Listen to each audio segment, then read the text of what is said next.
Mary. Thank you.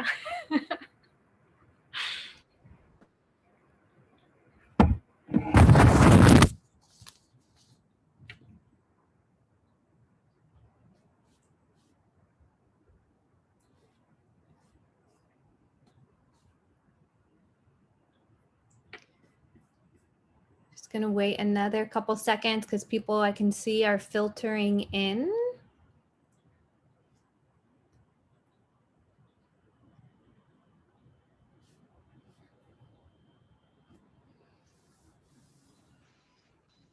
Okay, welcome to the elementary session. We're going to be talking about how to help your student. So how you can navigate and use Canvas. Before we get started, we do want to emphasize, as Jose was saying, that the teachers and staff at AEA are not experts, at least not yet. We're getting there, but we are still learning the best ways to utilize Canvas.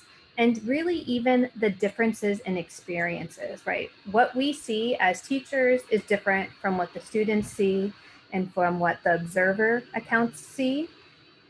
There's also big differences in what you experience between seeing Canvas on a computer versus on the app with a tablet or phone. With Canvas, there's really multiple ways to get information. So this session will give you a lot of information. We're going to try to show you different ways that you can do the same thing. So you might be a little bit overwhelmed with the amount of information you're getting, but remember that this presentation and this webinar is being recorded. You'll have access to the slideshow with videos, and you can go back and use it as you need.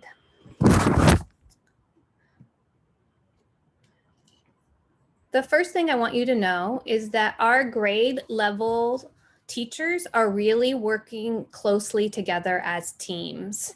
So they have designed their home pages. They've designed exactly how their grade level course is working, and they're even creating the content together.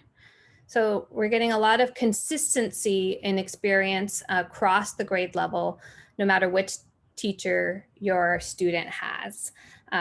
You can see that these courses look very similar. One is second grade and one is fifth, but there's one big difference, and that is this navigation menu. The second grade course, they have to navigate using these buttons to get the learning experiences.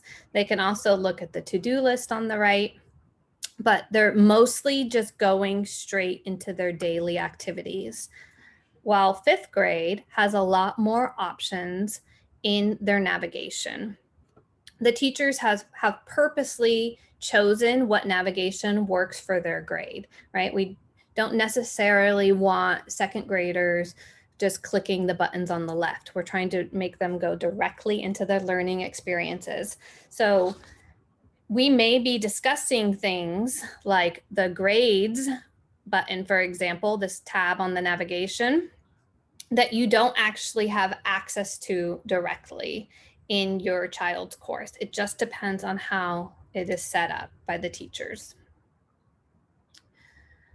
Because the teachers have worked so closely together to create the grade level course, when you go to send a message in the inbox area of Canvas, you are going to see lots of teachers' names. You might even see the reading specialist. I see the art teacher here. So I'm just going to take you real quick through how you would write a message to a teacher from within Canvas. You click in the inbox, you go to the compose, and then you need to select the grade level course. Now you may have more than one grade level course here if you have more than one student that you're observing. The students here that you would be able to message are just your own. And then you're going to select the teacher or teachers that you would like to address the message to. I know many of you, because you have elementary school students, are logging in under your child's account in the app or on computers. Just make sure that when you're sending a private message to the teacher that you go into your observer account so that your child doesn't access that message by accident. In Canvas, there are learning modules. It's a way to organize the learning in Canvas. You likely, well, just depending on which teacher you have and what grade your students are in, you may or may not be able to see the modules. Second grade, you can't see the modules, but in kindergarten, you can. They're using them, kindergarten is using them to organize the unit of study. So right now, they're in the Who We Are unit. That's an 8-week unit.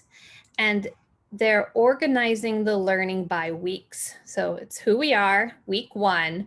And then if you wanted to, or you needed to, you could go into the learning for any day in week 1. They've chosen to give their families access to the modules so that the students can go back into the learning. Maybe there's an activity they really enjoyed, or maybe there's something they need to relearn. They have access to all their learning experiences. Or if your student was absent for a day, you could go back. Fifth grade uses the learning modules very differently. They are actually organized by day. So if you're in 5th grade and you click the Thursday button, you are going to the learning module for Thursday. Your child will click the first link, which is the morning meeting. Here's a little snippet of what it looks like. It has the expectations above it, which you can't see. There's links to go to the meeting.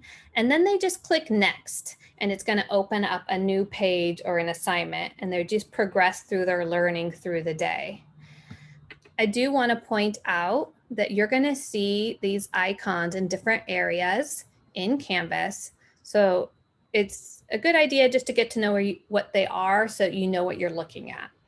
This is a page that is very much like a doc in Google Docs. It's where they might write what the expectations are. They might put a video in there explaining what's happening for the day, but there's nothing to submit or turn in. The little rocket ship means it's a quiz. And then there's another page here, and the last one is an assignment. So if you see the pencil and paper, that means your child is going to be turning in something, submitting some sort of assignment. So I just wanted to point out that depending on how the grade levels organize, the modules are used in different ways. But really, they're just about presenting the learning experiences or being used as a resource. Okay, and so Rebecca, Ms. Gullins had talked about the assignments. In Canvas, there are 5 types of assignments. And you will see there are assignments with a paper and pencil. Those assignments can be submitted online through various means. The most common are circled in yellow with the file upload or media, or in blue, the Google Drive. I don't know why it's there twice. Those are the most common submission types. But note that not all file types or submission types are available for every assignment. Sometimes there are changes to what the instructor wants, and we'll go through different ways to use all of those submissions. When you want to come back on your own and see some of the different submission types for assignments, you can look at what it looks like on a Chromebook or a laptop, or through the student app. You can also submit. And you can also submit more than one file at a time and more than one file type at a time. So there's a video here for that. So the first type of assignment is an assignment. The second type of assignment is a discussion.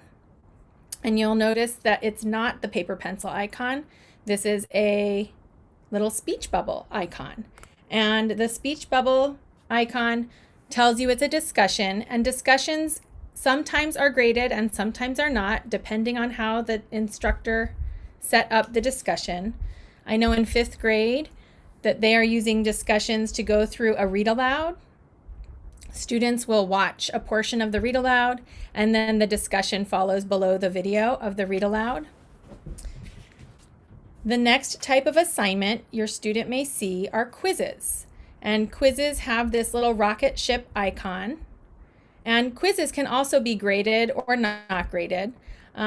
They can be used for formative purposes, for teachers to gather information as they're teaching content, or they can be used as a summative at the end of a unit of study or the end of a math chapter. They may be used that way. So quizzes, and when they are graded, the quizzes are self-grading or they auto-grade. So those quizzes will show a score. Sometimes teachers allow multiple attempts, and your child can take a quiz, and if they don't do well or they miss questions, they can take it again, and sometimes they cannot. Teachers can set up quizzes to give feedback. So if they get it wrong, it can explain what they might have done. And if they get it right, they may get a digital sticker or some sort of high five. So there are quizzes in Canvas as one of the assignment types. I'm going to skip over external tools for a moment and just talk a bit about the not graded. Sometimes assignments are assigned and they have the paper pencil, but they are not graded. So if they are not graded, they may have a due date, but there won't be a submit button. And those not graded assignments are there because you may be expected to do something paper pencil. Maybe it's something not graded because it is an assignment that was actually done in a live Zoom session and the teacher saw it through the Zoom. So there's different reasons why it may not be graded. And just know that the not graded assignments, when we talk about calendar, those not graded assignments do not get crossed out on the calendar or the to-do list automatically. So that is a little bit of a difference. I think we can go talk about external tools now. There are, like Mr. Diaz said at the beginning, over 300 kinds of different apps you can use in connection with Canvas, and all of them have different levels of connection with Canvas. Some of them are closely embedded, and you may see assignments that flow right through Canvas along with the grading, and some of them are not, and so you don't see the grades. It's more like going to an outside, a truly external website or app. So external tools take you out of Canvas. Google Docs is one type of external tool. I know 5th grade uses this a lot. I have a 5th grader myself, and I know that there is a learning curve. This video goes through how to make sure you're setting it up and submitting the Google Docs through Canvas instead of using the share button within the Google Doc or the Google Slide. When your student uses the share button, then it shares it with the teacher through their regular Gmail email, and it does not go through Canvas. So Google Docs is pretty closely connected with Canvas, and you can submit within Canvas, you can submit your Google Doc. So teachers prefer that you submit any Google Docs or Google Slides within Canvas. Another very popular external tool, I know specials use this at the elementary school, and a lot of us classroom teachers use it, is Flipgrid. I made a quick video that just shows you how Flipgrid, it takes you outside of Canvas and you have a class code. And so all of that information would be posted on either the assignment or the page that the teacher has posted in Canvas. But you would actually leave Canvas to do the assignment and make your video in Flipgrid on a different tab. Some of the academic external tools that we're using for math, a lot of grades are using Think Central. And Think Central is the online platform that goes with our Go Math. And Think Central will be done outside of Canvas. The grades do not flow back into Canvas, but doing the assignments within Think Central, students can see the feedback for their assignments on math in Think Central. So you would have another place to go. They're not embedded. The same, I know some grades are using Khan Academy. That is not closely tied. So any work you do in Khan Academy, teachers would go to Khan Academy or go to Think Central, and they will look at the data that your students generate from those separate sites. They may put the data inside Canvas in the gradebook, but they may not. For German, we have different, For German, we have different external apps as well. Antolin, Anton, Duolingo, Logo, these all, just like Flipgrid take you outside of Canvas. And the same is true for our English external tools like ReadWorks, Kids A to Z, Epic Books. They are not closely tied with Canvas, but they are assigned through Canvas, through assignments or pages. Thank you, Ms. Gullins. So when your students do some of those assignments, if you have the assignments tab, Ms. Gullins talked about there are different views depending on what the teachers and the grade levels have made available on the left-hand side. That left-hand navigation for some grades is very short. It just says home. And some grades you have more options. So if you're in your grade, you have assignments available, then you're able to click on assignments and you can see 3 different types. Overdue assignments are not turned in, they're missing. They may also be late. And then there's upcoming assignments. You can see things that have been assigned but haven't yet opened or haven't had their due date pass yet. And then you can also see past assignments that are now closed and you cannot view them any longer. So now we'll take a look at the calendar. This is a busy slide, but this is a powerful tool. I love the calendar. Being at an IB school, we really work on developing those approaches to learning, those self-management skills, things like planning, and things like using and selecting technology to produce effectively and be productive. So what you're seeing here are screenshots from the different views you can see in Calendar. And you access the calendar on the far left of the course. If you're on a laptop or Chromebook or computer, you'll see the Calendar tab here. And it will open up the calendar. You have 3 options. You have the week view, the month view, and the agenda view. The week view will not be very handy because most of us are not assigning assignments due at a particular time of day. Most of them are all due at 11:59 p.m. So they're all stacked at the bottom of the day on their week view. So on the month view, you'll see it like you see where it says month view, and you see the assignments listed and they're stacked. Assignments only get listed in the month view if they have a due date. If the teacher did not assign a due date, then it is not going to show in the month view or the agenda view. It will not show on the calendar at all. But if there is a due date, that is the date that the assignment shows in the calendar. What I love about the calendar, either the month view or the agenda view, is that when the assignment has been submitted, if it is an assignment that can be submitted, it gets crossed off of the list automatically. So you can look at it, the month view, or you can look at the agenda view, and that gives you a list that goes through day by day. Another great feature is this plus sign in the top right corner near the word agenda. This allows you to customize your child's calendar with their own events. If your child, right now my son is in his dance class, we can click the plus sign and enter in his dance schedule on his calendar. Another great calendar feature is the calendar feed. This is on the lower right side of the computer screen view.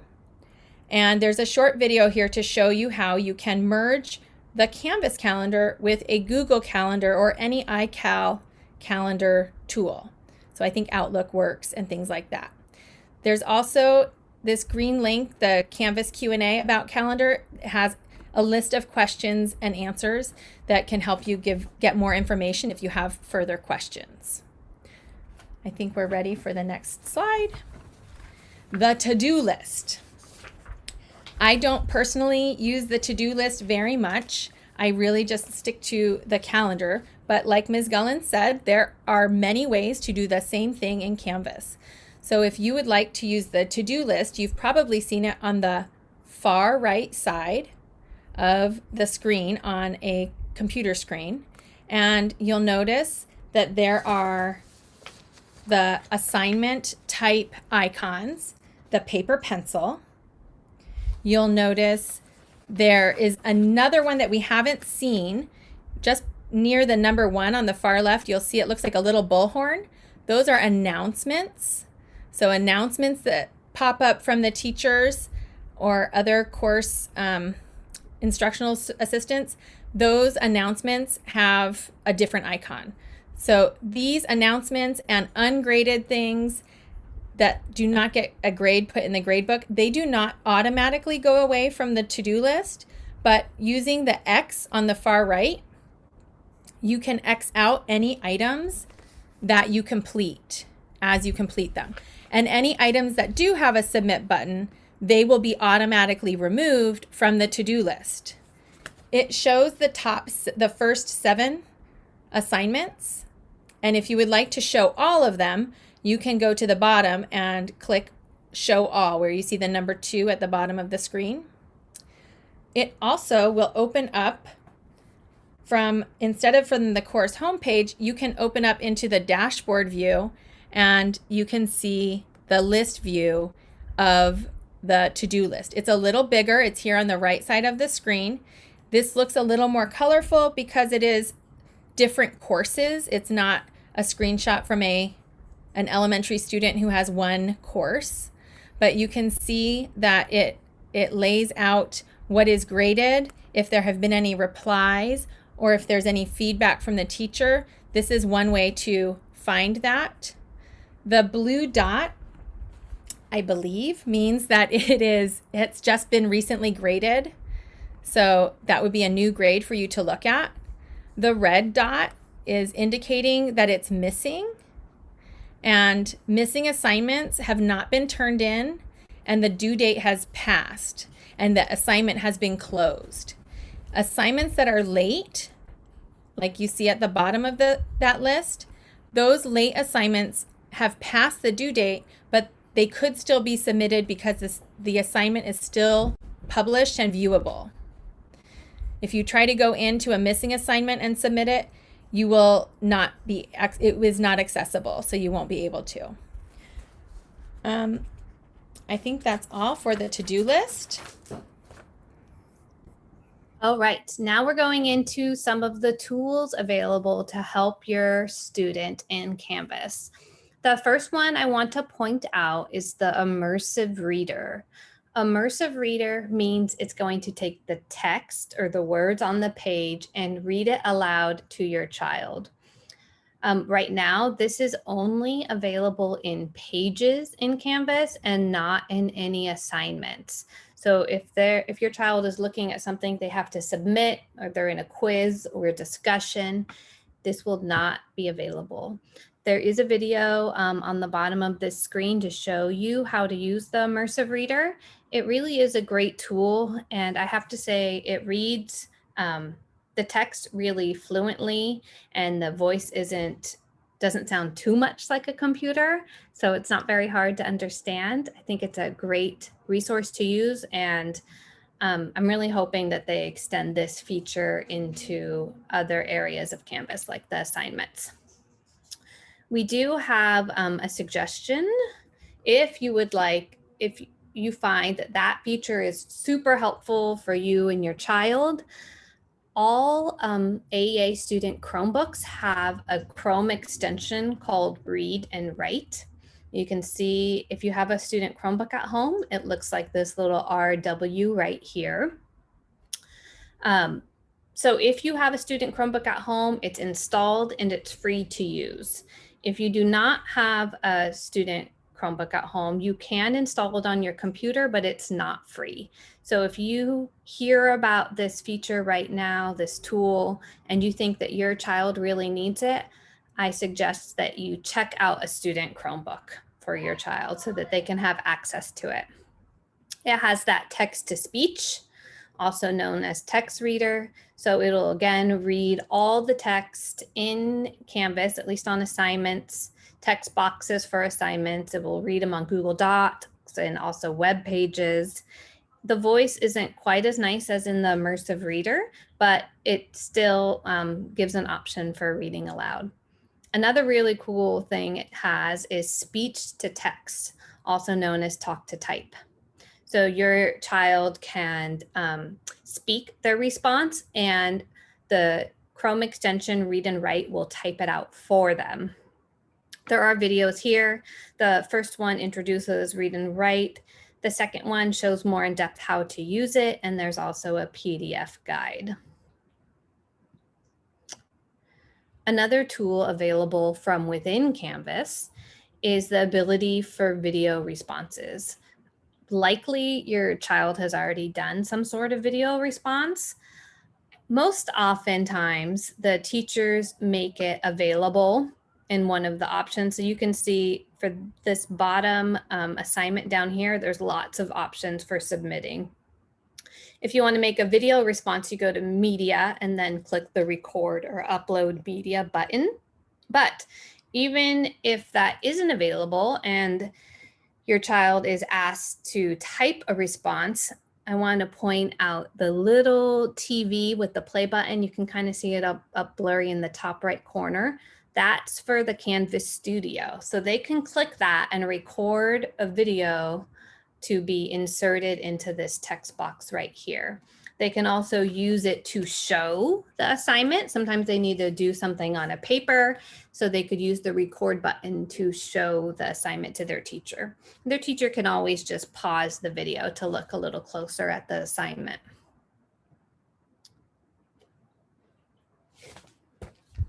All right, we're going to talk about the student app versus the observer or parent app. And there were 2 questions in the chat asking about the iPad and error codes with the iPad app. I wasn't aware of that until just now, but I did just text our tech support, and tech support is aware of the issue and tech support is working on it. But the suggestion is that you come check out an AEA Chromebook because that works, and until we get the iPad app issue worked out, that's a better approach. But we're going to talk about the student app. I have used it on my phone, never on an iPad, and I've used the observer or parent app on my phone as well.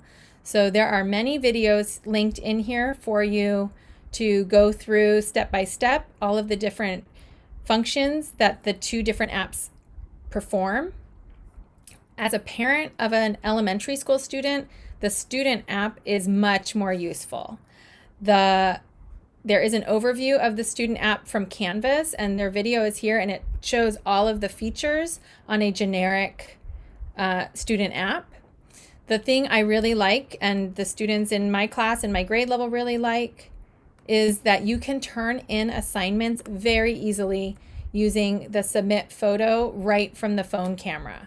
So you don't have to email and download and upload any files that you might have to do when you're attaching a file through the computer-based interface. So there are a couple videos here to show that.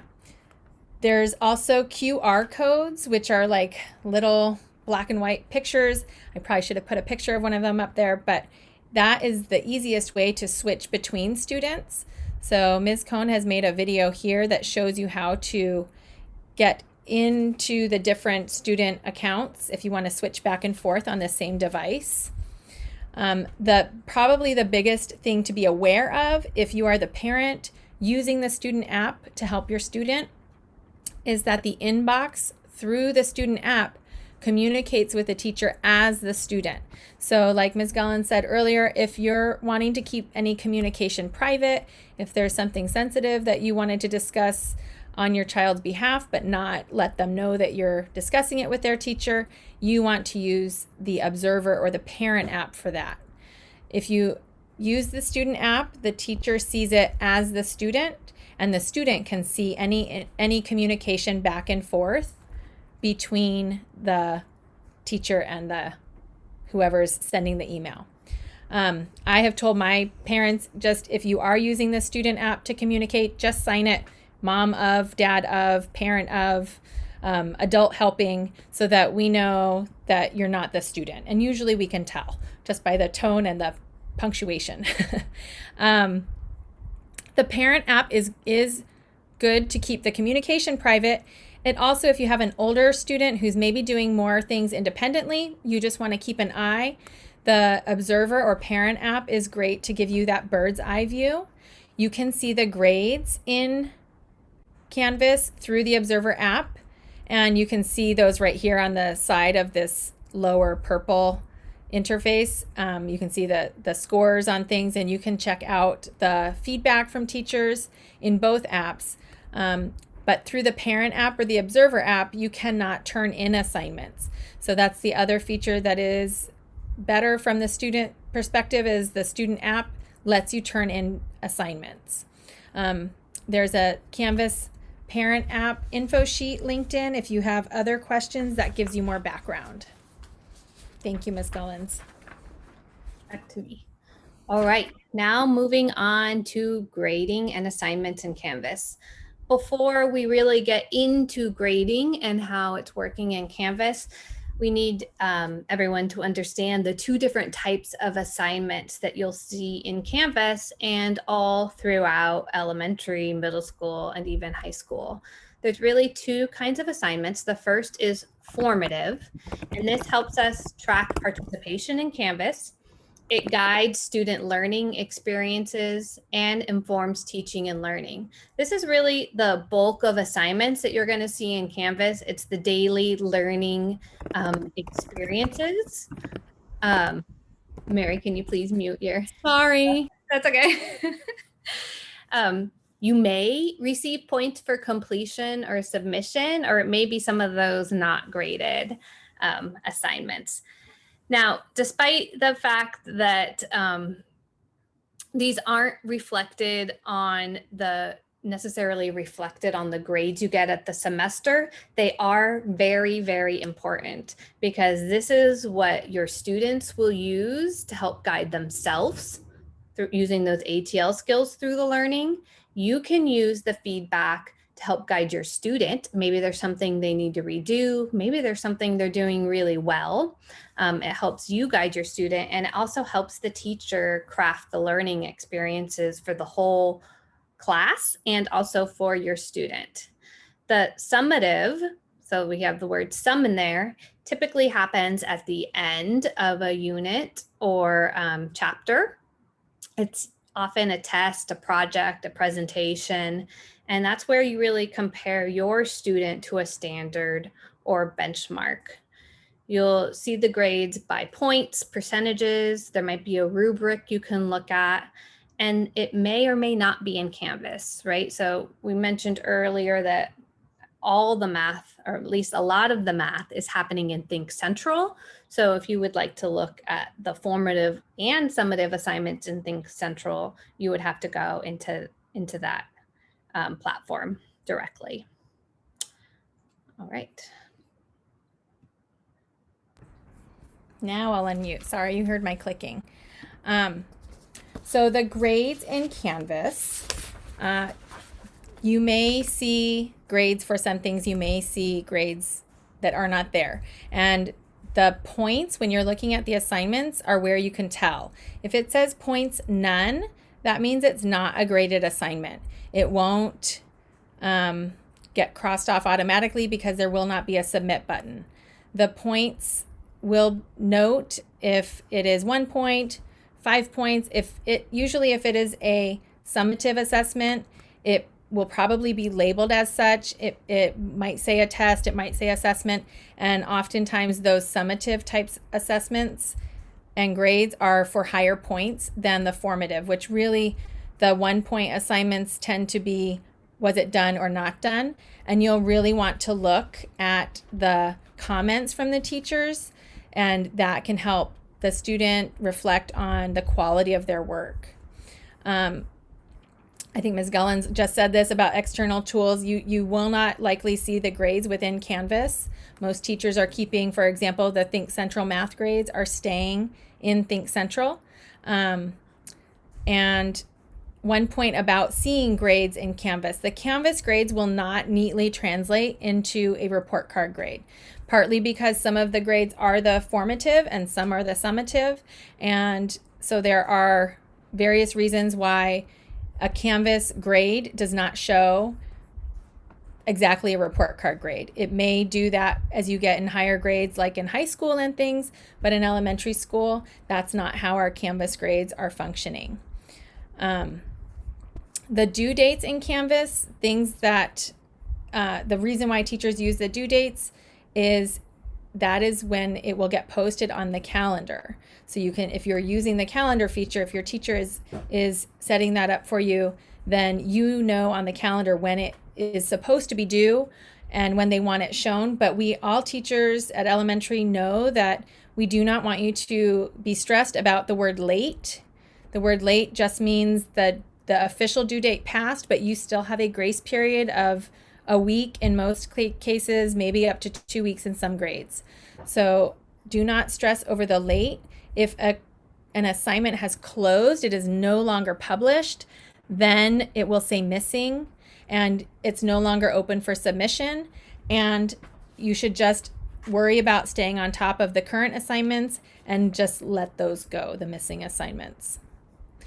If you have other Canvas questions, there's a link at the bottom there. That's all. Sorry about that. Yeah. Okay. Side note here, for your observer account, I just want to point out that you may want to go in and change your notification preferences if you haven't done so already. You might not want to get emails for everything because it's crucial for students and for the parent or the adult at home to look at that feedback that teachers are spending a lot of time giving through comments and through grading. I would suggest that you change the submission comment one to notify me right away so that you are not just getting it at the end of the day. Hopefully you're getting it on time and you can talk to your student or help your student as needed. All right, so to see that feedback, if you want to go into the course, you can see that. We might have mentioned this already. It's on the home page or the dashboard where you have the, in this case, the Monday through Friday links. And you'll see the recent feedback here. I can see that some assignments have been graded, and I can see that this one has a comment right there. If grades is visible in your navigation, you can also see if there's comments there and you're just looking for those speech bubbles. That means that the teacher has given a comment and you should try to look at that if possible. There's other things here as well that are noted if you're interested in what each thing means. And there is a video about using this on the website. And there was a question in the chat asking about that this parent is only using the student app. That is totally fine. As a parent, that's all I use. But just keep in mind that the communication can sound like it's coming from the student if it's coming from the parent. You can see the comments in the app. The student app shows you when you click on the assignment, you can look for submission and rubric in the blue words. You can see in the circle tells you how many points the student earned on the assignment out of how many points. And then the submission rubric will open up and show you if there's any comments back and forth. There is a video that you can watch, and along the bottom are the student app and also the parent observer iOS app questions and answers and the Android app. I have used both the iOS and the Android apps, and they seem very similar through a phone device.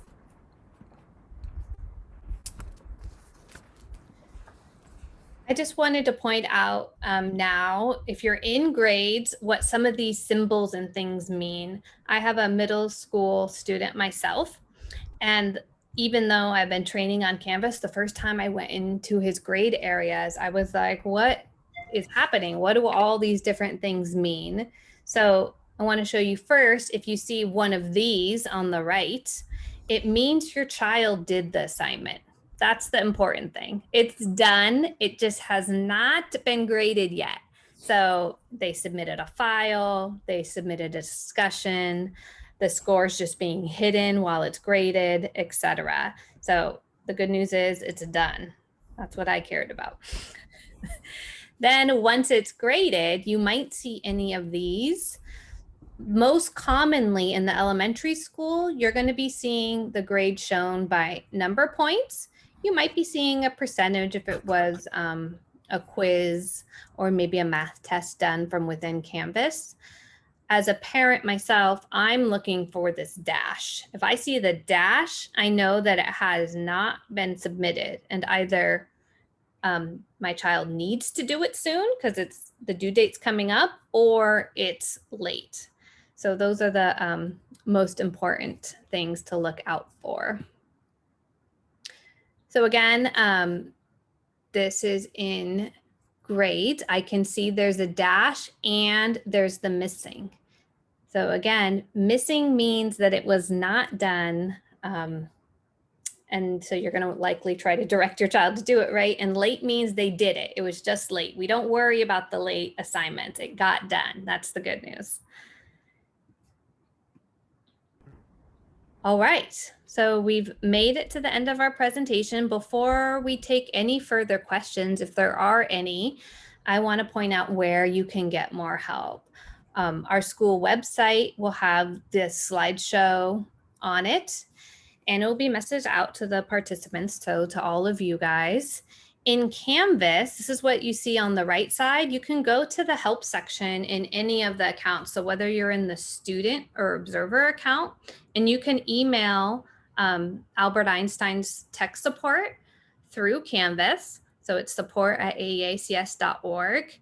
And you can also report a problem. When you report a problem, this is communication sent directly to Canvas.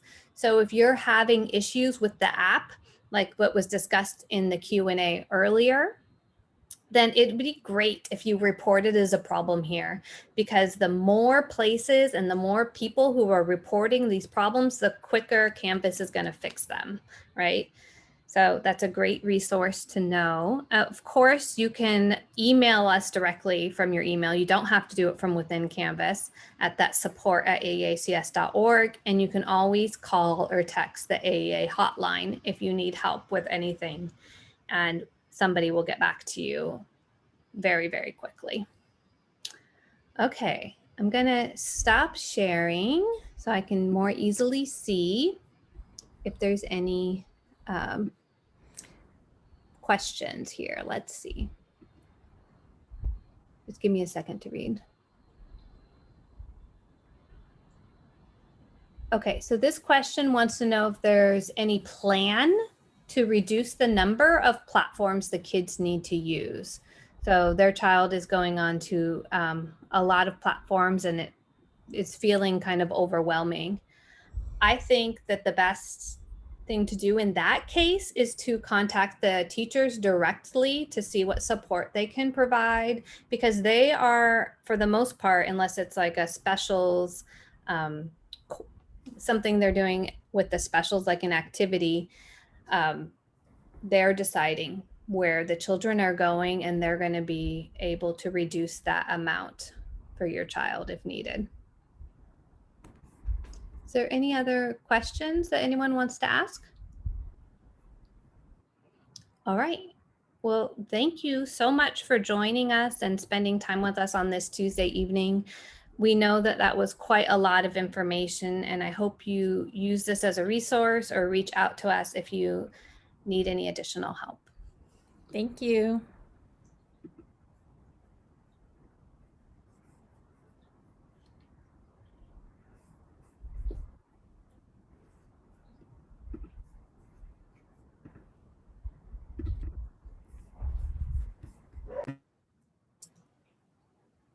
All right, so is everyone wrapped up? Yes. All right, so I'm going to stop the stream.